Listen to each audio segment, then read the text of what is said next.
நான் என்னென்னா கம்ப்யூட்டரின் தலைமுறைகளுக்கு வரோம். சரியா? ஃபர்ஸ்ட் ஜென்ரேஷன் சொல்கிற வேக்யூம் டியூப்பை வந்து யூஸ் பண்ணுறாங்க. ஒன்றாவது தலைமுறையில் வேக்யூம் டியூப்பை யூஸ் பண்ணுறாங்க. ஸோ வேக்யூம் டியூப்பை யூஸ் பண்ண கம்ப்யூட்டர்ஸ் வந்து ரொம்ப அகலமாக பெருசாக, இன்றைக்கி சூப்பர் கம்ப்யூட்டர்ஸ் இவ்வளோ பிரம்மாண்டமாக உங்கள் வீடு 2 வீடு பக்கத்து வீடு அசல் வீடு எல்லா வீட்டையும் சேர்த்தா ஒரு கம்ப்யூட்டர் உருவாகும். அந்த அவ்வளோ பெரிய இடத்தை யூஸ் பண்ணி தான் கம்ப்யூட்டர் உருவாச்சு. ஒன்றாவது அவ்வளோ பிரம்மாண்டமான கம்ப்யூட்டர்ஸ் ஜஸ்ட் இப்போது நீங்கள் யூஸ் பண்ணுற கேல்குலேட்டர், ஃபோனில் கேல்குலேட்டர் வாட்சில் கேல்குலேட்டர் வந்துச்சு. வாட்சில் கேல்குலேட்டர் வந்து அந்த ஃபங்க்ஷனை தான் அவ்வளோ பிரம்மாண்டமாக 4-5 வீட்டுக்கு வந்து செஞ்ச மெஷினை வச்சு செஞ்சாங்க. நான் கேட்குற கேள்வி, கூட்டுறேன்னா கையாரே எழுதி கொடுத்து போயிடும். அந்த கூட்டுறதுக்கு 1500 3500 கூட்டுறதுக்கு அவ்வளோ பெரிய மிஷினை செஞ்சானு சொல்கிறதுக்கு பைத்தியகாரத்தனமாக தான் ஈகி. ஆனால் இன்றைக்கி அவங்கள அங்கே செஞ்சதுனால தான் இன்றைக்கி நாங்கள் இப்படி யூஸ் பண்ணிக்கிறோம். ஆக்சுவலாக நானும் நைட்டாக ரூம் எல்லாம் போட்டு யோசித்து பார்த்துட்டேன். அடே இந்த கூட்டுறதுக்கு எந்த இடம் அவ்வளோ பிரம்மாண்டமாக செலவழித்து கம்ப்யூட்டர் செஞ்சீங்க? அதான் என்னோடய கேள்வி. அந்த அனலிட்டிக்கல் இன்ஜின் எடுத்தாலும் இனியாக்கி நான் அடுத்த இதில் இதனா. ஸோ அதை மாதிரி அந்த கூட்டல் பெருக்களுக்கு எனக்கு இடம் இவ்வளோ பெரிய மெஷின். அதுவும் ஒரு ஊருக்கே கரண்ட் கொடுக்குற கரண்ட்டை தான் இந்த மெஷின்களுக்கும் எடுத்துக்குது. ஆனால் அது செஞ்ச வேலைன்னா கூட்டணும், பெருக்கணும், கழிக்கணும், அவ்வளோதான். கேல்குலேட்டர் வேலைலாம் செஞ்சுக்குது. கேல்குலேட்டர் கம்ப்யூட்டர் நான் போன வெளியில் சொல்லிட்டேன். ஸோ கேல்குலேட்டர் வேலையை செய்கிறதுக்கு தாங்க ஒரு கம்ப்யூட்டரே உருவாகினா. அதுக்கு நீ எழுதி கூட்டிகிட்டு போயிட்டு இருந்தால் நல்லொன்று சொல்கிறதுக்கு சொல்லி இருந்தாண்டா இன்றைக்கி கம்ப்யூட்டர்ஸ் உருவாவிக்கா. அப்போ எவனோ ஒரு மாடர்னால் எவனோ இன்வெஸ்ட் பண்ணி ஏதோ ஒரு பிரம்மாண்டமாக என்னத்தையோ ஒன்று செஞ்சு இன்றைக்கி எவனோ ஒருத்தன் செஞ்சதுனால இன்றைக்கி நாங்கள் இப்படி யூஸ் பண்ணிக்கிறோம். ஆனால் அன்றைக்கி அவங்க அப்படி செய்யாமல் இன்னும் பிரம்மாண்டமாக வேணும் செஞ்சிருந்தா இன்றைக்கி நாங்கள் இதை விட அட்வான்ஸாக இருந்திப்போம். அப்போ எனக்கோ எவனோ ஒருத்தன் தவறு ஒட்டிக்கிறான். ரைட்? இது தெர்மோடைனமிக்ஸ்லாம் படிப்பீங்க. வேற ஸ்டோரி அவுட் சிலபஸ் போகாது அக்தார். ஓகே, ஃபஸ்ட் ஜென்ரேஷன் கம்ப்யூட்டர் வந்து வேக்யூம் டியூப். ரைட்டா? இப்போ என்டையராக வந்து நார்மல் சிஆர்டி டிவி ஒன்று. சரியா? இது சிஆர்டி, இது கேத்தோட்ரே டியூப்னு சொல்லுவாங்க. இது வந்து டிவியோட டைப்ஸ் என்னென்னு படிப்பீங்க. இப்போ நீங்கள் ஈனை பார்த்துடிக்கிறது இந்த இதுனா. ஸோ நீங்கள் ஈனை பார்த்து கொண்டிருக்கிறது இதுதானே. ஸோ இதுதான் வேக்யூம் டியூப். இதுவும் வேக்யூம் டியூப்பில் ஒன்று தான். ஸோ எக்ஸாமுக்கு வரக்குள்ள நீங்கள் இந்த டிவிலையும் வேக்யூம் டியூப் இருக்குன்னு நீங்கள் எழுதலாம், தாராளமாக எழுதலாம். ஆனால் மூளை செத்த டீச்சர்ஸ் இருக்கிறாங்க, அவங்களுக்கு வந்து இதில் இருக்கிற வேக்யூம் டியூப்னு தெரியாது. ஸோ அப்படி எழுதக்குள்ள மார்க்ஸ் வந்து குறைவாக போட சான்ஸ் இருக்கு. அதுங்கஜா. அப்போ இது வந்து வேக்யூம் டியூப். ஸோ அவங்க வந்து இப்படி தானே மனப்பாடம் பண்ணுற டீச்சர்ஸ் என்ன மனப்பாடம் பண்ணி தான் டீச்சர் ஆகிப்பாங்க. அவங்களுக்கு ப்ராக்டிக்கல்னால் என்னென்னு தெரியா. ஸோ இது வேக்யூம் டியூப். ஆனால் அவங்க நினச்சிருக்கிற இது சிஆர்டி கேத்தோட்ரே டியூப்னு. ஸோ ஆனால் இதையும் வேக்யூம் டியூப்பில் ஒன்று தான். அந்த ஈன பாட்டு ஒன்றிக்கும் இந்த கழட்டி எடுக்கலாம். ஸோ இந்த கோயிலோட கழட்டி எடுக்கலும். ரைட்டா? அது சுட்டி இது நல்லா வச்சிங்க. இது கைண்ட் ஆஃப் வேக்யூம் டியூப் தான். அடுத்து உனக்கு இதில் உள்ள பார்ட்ஸ் எல்லாம் படிக்க தேவையில்லைன்னு நினைக்கிறேன். ஸோ இது வந்து டிரான்ஸ்ஃபார்மர்ஸ். இதுதான் சர்க்கிட் போர்ட். எல்லோரும் சர்க்கிட் பலன்னு என்ன நினைக்கிறீங்க? ஸோ இதுக்கு தான் சர்க்கிட் பலகை அப்படின்னு சொல்கிற சர்க்கிட் போர்டு. இது சர்க்கிட் போர்டுன்னு நீ பழக தமிழார எங்கேயாச்சும் பணியாத ட்ரான்ஸ்லேட் பண்ணி கமெண்ட்டில் கேளு. சர்க்கிட் போர்டுக்கு தமிழ் பதம் என்னன்னு கமெண்ட்டில் கேட்டு வச்சிங்க. ஸோ இது வந்து கெப்பாசிட்டர்ஸ். இந்த கவுண்ட் ஆகிறது வந்து கெப்பாசிட்டர்ஸ். ஸோ இப்போ நான் மிச்சம் சொல்லி தர தேவையில்லை. இந்த வேக்யூம் டியூப் வந்து இப்போ ஒரு 1000 வேக்யூம் செய்கிறது வந்து டிரான்சிஸ்டர் செய்யும் அப்படின்னு சும்மா 1000 சொல்லலாம். சரியா? அது சரியாக இன்ஃபார்ம்டு எனக்கு சொல்லலாம். அது சொல்லிட்டு நான் சொன்னேன் சரியான படிச்சிடணும். அது சொல்லிட்டு தான் சொல்கிறேன். இப்போ அப்படின்ட்டு அவ்வளோ வேக்யூம் டியூப் செய்கிற வேலையை ஒரு டிரான்சிஸ்டர் செய்யுதுன்னா தலைமுறையாக மாறுது. ரைட்டா?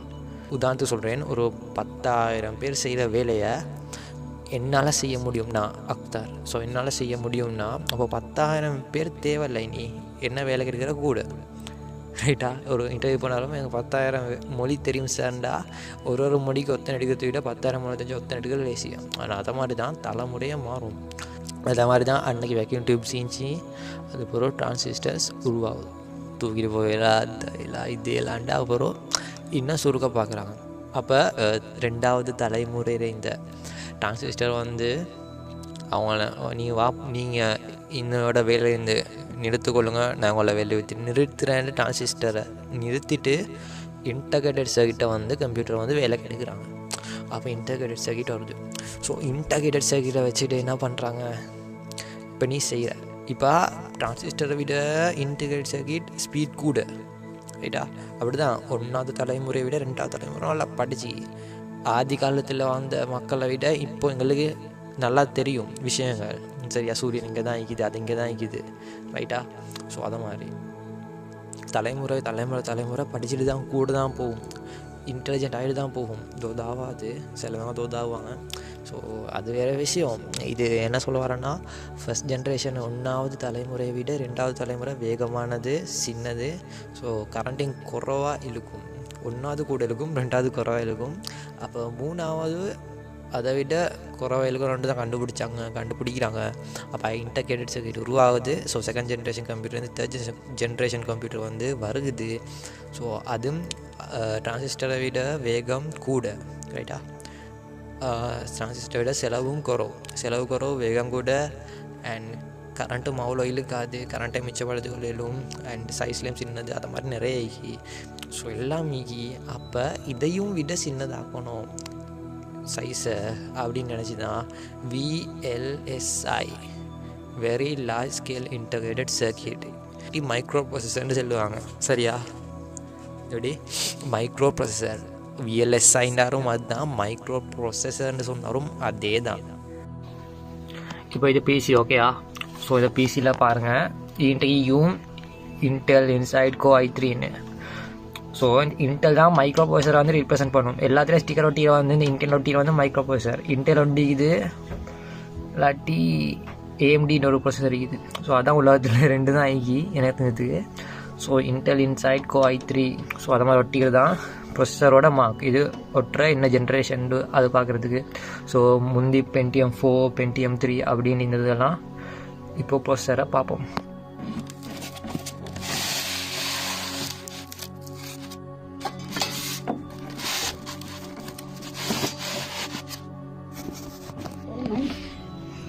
இப்போ என்னடா இது ஃபேன், ஓகே? இது வந்து போட்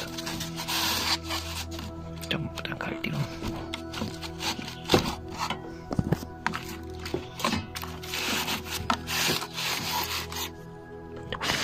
பழைய சொன்னேன், சரியா? இப்போ இதெல்லாம் சொல்லிடுமா இன்னைக்கு மைக்ரோ ப்ராசஸர் ஈகின்னு, மைக்ரோ ப்ராசஸர் என்கிட்ட ஈகின்னு இப்போ யாருக்கு சொல்லிடும்? ஸோ அதுதான் மைக்ரோ ப்ராசஸர் என்கிட்ட விளங்குறதுக்கு இதான்னு கேட்டால் இல்லை. இது வந்து CMOS பேட்ரி, ஹார்ட்வேர் வரும், அப்போ படிப்பீங்க. ஸோ அது வளர்த்துறேன். ஸோ இன்னைக்கு இதுதான் மைக்ரோ ப்ராசஸர்.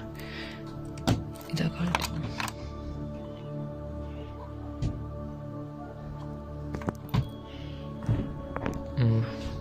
வளங்குதா?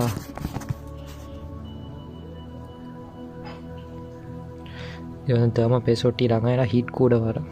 ஹீட்டை கண்ட்ரோல் பண்ணுறது தான் ஃபேன் ஈகி. ஸோ இதை இப்போ யூஸ் பண்ணுற பிசி போர்டு ஒன்று இல்லை. ஸோ அதான் கழட்டி காட்டினேன்.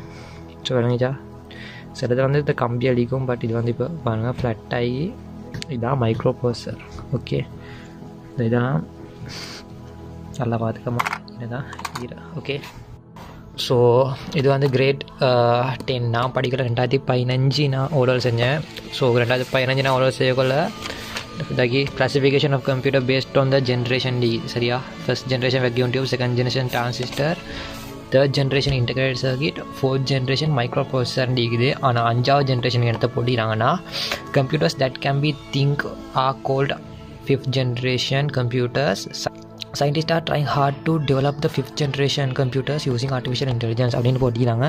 ஸோ நான் 2015 ஓரல் செய்யக்கூட 5வது ஜென்ரேஷன் ஈக்கல்ல. அப்போ எங்கள் மேடம் சொல்லி தந்தது 5வது ஜென்ரேஷன் வர மாட்டுச்சு, சாச்சி வர மாட்டுச்சு இல்லை, இப்போதைக்கு இல்லை, அது வரும், அது ஒரு காலத்தில் வரும், அது ஒரு 5-6 வருஷத்தை வரும் அப்படின்னு தான் சொன்னாங்க. பட் இப்போ வந்துருச்சு. ஸோ நாங்கள் கூட படிக்கல இது ஈக்கல்ல. ஸோ இது வந்துருச்சு. ஸோ நீங்கள் உங்களுக்கு வரப்போகிறது 6வது ஜென்ரேஷன் தான். ஸோ 1-5 முட்டைகள் தெரியுங்க, 6வது ஜென்ரேஷனும் வரும் இன்னொரு 5 வருஷத்தில். ஓகே, அப்போது உங்களோட இப்போ நீங்கள் செய்கிற தொழிலோ உங்களோட ஆப்பா செய்கிற தொழிலோ எல்லாமே எல்லா பேத்துரும் காணாமல் பேத்துரும். அப்போ ஐடி மட்டும்தான் உயிர் வாழும்.